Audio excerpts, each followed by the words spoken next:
네, 지금부터는 앞서 예고해드린 대로 민주당과 국민의힘 선대위를 차례로 연결해서 두 후보에게 제기되고 있는 여러 가지 리스크, 그 가운데 사법 리스크를 좀 중심으로 어떤 입장인지 이야기 들어보는 시간 가져보겠습니다. 먼저 민주당으로 갈 텐데요. 국회 법사위원이자 민주당 선대위 대변인을 맡고 있는 분이죠. 박성준 의원 전화로 만나보겠습니다. 나와 계시죠? 네, 안녕하세요. 반갑습니다. 네, 안녕하세요. 일단 오늘 오후에 국회 법사위원장과 법사위 여야 간사들이 윤석열 후보의 부동시 관련 자료, 그다음에 이재명 후보의 수사 경력 자료를 열람을 한다고 하던데요. 네네. 관련 자료라고 하니까 좀 안 와닿는데 예를 들어서 부동시 관련 자료라고 하면 어떤 자료를 보게 되는 겁니까?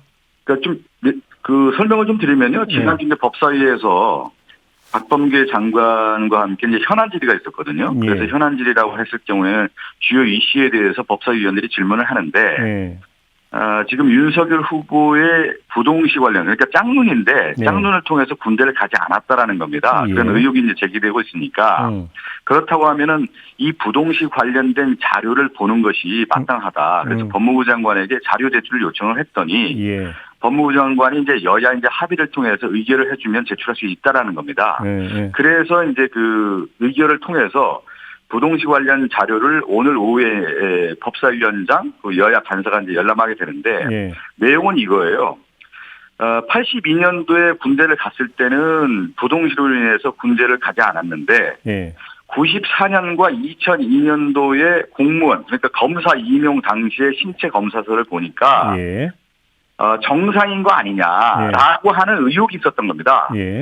그렇기 때문에 그러면 94년과 2002년도에 당시에 신체 검사서를 열람을 하고 또 하나 더 나가서는 2019년도에 검찰총장 인사청문회 당시에 이 부동시 문제가 불거졌는데 이때는 또다시 이제 부동시였단 말이에요. 그러니까 82년도 군대 갔을 때는 부동시, 94년과 2002년도에는 부동시가 아니라는 의혹이 제기가 되고 있고 2009년도에는 다시 부동시였단 말이에요. 그러면 눈이 언제는 좋아졌다, 언제는 나빠졌냐. 이거가 문제가 되니까 오히려 깔끔하게 윤석열 후보의 이 관련 자료를 제출해달라. 그런 요구가 있었고 여야의 이제 치열한 공방 끝에 야당은 이재명 후보의 범죄 일람표를 공개하라. 이렇게 이제 합의가 돼서 오늘 열람을 하게 된 겁니다. 알겠습니다. 제가 좀 드리고자 했던 질문은 예를 들어서 그러면 그 신체 검사 때 그 양쪽 어떤 시력차가 0.7이 나왔는데 검사 임용 때는 0.2였다. 이런 수치가 저는 공개가 된 걸로 알고 있는데 이거 말고 더 구체적으로 자료에 뭔가 더 확인될 수 있는 게 있는지가 궁금해서 드리는 겁니다. 그러니까 이것은 뭐냐면 공개가 되지 않았습니다. 일단은 아직까지 공식적으로. 이게 뭐냐면 공무원 채용 신체 검사서라는 것이 저도 좀 잘 이해가 안 되더라고요. 법사위에서 여러 현안 질의를 하는데 이게 개인정보보호법에 해당이 돼서 실제 제출을 안 하면 안 된다라는 거예요. 그런데 2002년도, 94년도에 공무원 채용 신체 검사서의 내용을 보면은 부동시가 아닌지 정확하게 알 수 있다는 겁니다. 지금 의혹이 제기되고 있는 것은 뭐냐면 94년도에 기재된 내용과 2002년도에 기재된 내용은 정상이다라고 하는 의혹이 있었던 겁니다. 아직 그 내용이 공개된 건 아닌데 그럼 그것을 확인하자 이렇게 된 겁니다. 그럼 뭐 0.2 차다 뭐 이런 것들은 그냥 그 떠도는 이야기고 문서를 통해서 확인된 이야기는 아니다. 확인된 게 아니기 때문에 저는 그 얘기도 좀 했어요. 아니 그 개인정보보호법이라고 하는 말을 계속 하는데 국민이 국가를 위해서 제일적으로 해야 될 의무가 뭐냐면 국방의 의무 아니겠습니까?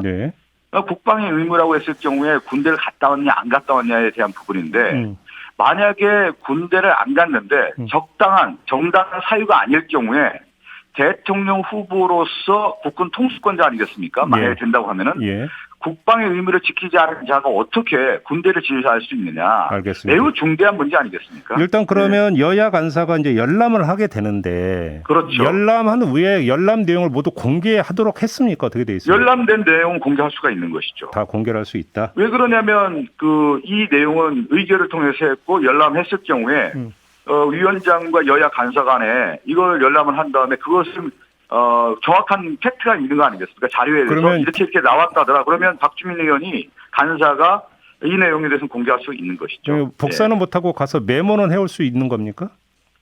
그 메모까지는 모르겠는데 열람을 했다라고 하는 것은 메모는 가능하겠죠. 알겠습니다. 왜 그러냐면 사진이라든가 그 내용을 복사를 한다든가 이건 어렵더라도 그 내용에 대해서 위원장 하에 그것은 알겠습니다. 내용을 확인하고 메모를 할 수 있다고 봅니다. 네. 자, 그 좀 여쭤봐야 될 게 많으니까 그럼 다음 문제로 넘어가겠는데요. 예. 김건희 씨 관련 주가 조작 의혹 사건, 그러니까 의혹이 계속 제기가 되는데 선대위 차원에서는 어디까지 파악을 하고 있습니까? 지금 이제 이게 이제 이걸 좀 봐야 되는 거예요. 이제 언론에 나온 내용을 보면 네.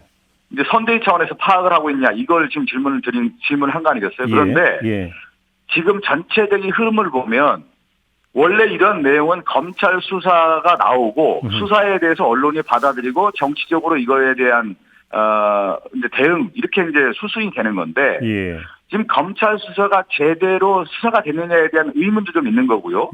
그런데 이제 언론에서 이 보도가 나오면서 오히려 김건희 씨의 주가 조작 관련된 내용이 상세하게 보도가 되고 있는 겁니다. 그러니까 지금의 이슈를 끌고 가고 있는 것은 오히려 언론인 것이죠. 김건희 씨 주가 조작은 검찰 수사가 아니라 또 선대위 차원에 나온 게 아니라 KBS라든가 MBC 이런 관련된 SBS에서 정확한 주가 조작에 대한 근거 자료들이 나오고 있다. 그러면 보고 있는 것이 마땅한 겁니다. 어제 MBC가 추가로 지금 제기한 의혹이 있는데 2010년 11월 3일에 통장 거래한 의혹이 있다라고 하는 내용을 어제 MBC가 보도한 게 있거든요. 혹시 당에서도 파악하고 있는 내용이 있습니까? 관련해서? 지금 이제 언론 보도가 이제 우리 당에도 그걸 가지고 이제 얘기를 하는 건데 구체적으로 지금 나온 걸 보면 김건희 씨가 5개 계좌를 갖고 있었다는 거 아니겠습니까?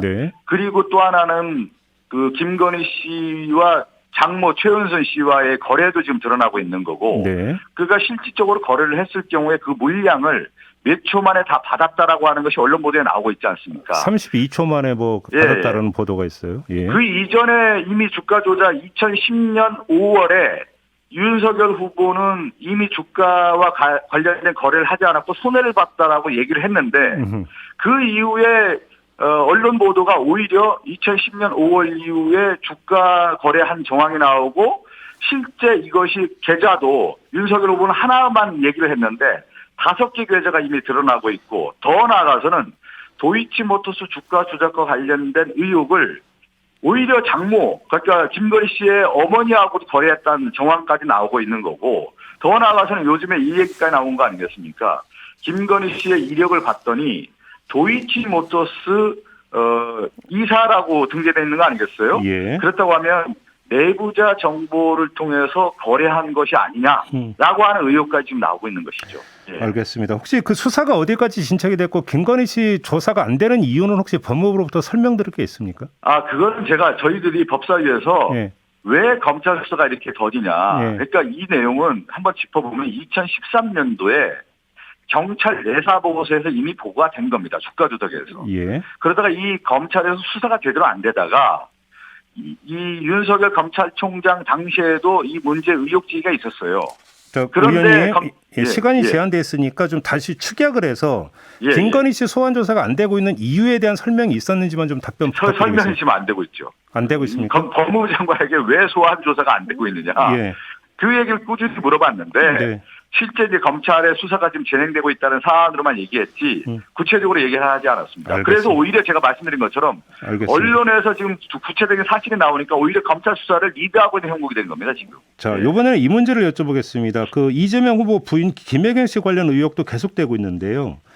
이번에 또 어떤 의혹이 나왔냐면 그 민주당 경선 기간에 서울 시내에서 민주당 의원 배우자와 그 식사를 했는데 이 식사 비용을 경기도 법인카드로 결제했다. 이런 의혹이 제기됐는데 선대위에서 확인하셨습니까 혹시?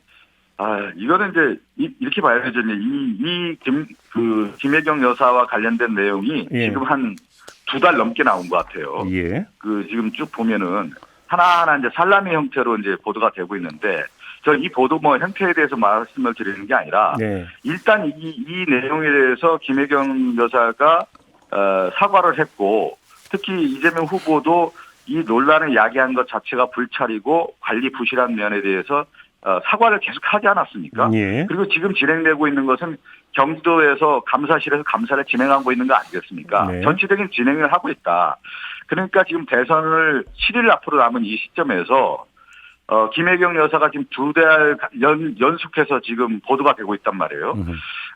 이미 사과하고 수사와 조사가 이루어지고 있는 상황에서 네. 이 내용을 계속 보도하고 있는 거에 대해서는 저희들도 이거 너무 의혹 부풀리지 아니냐, 네거티브로 너무 일관한 거 아니냐, 이런 문제를 제기하고 있는 것이죠. 일단 보도 여부는 그 무슨 말씀인지 알겠는데요. 일단 네네. 그 보도된 내용이니까 사실관계는 확인을 해야 되지 않겠습니까? 혹시 확인하셨는지를 여쭤보고 있는 겁니다.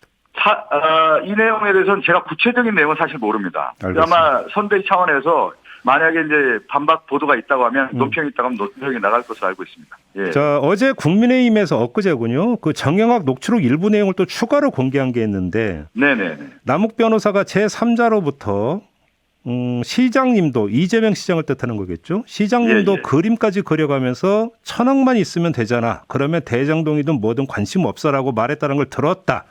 이런 내용의 어떤 녹취록 내용 일부를 또 추가 공개했는데 이거에 대한 선대위 입장은 어떤 겁니까?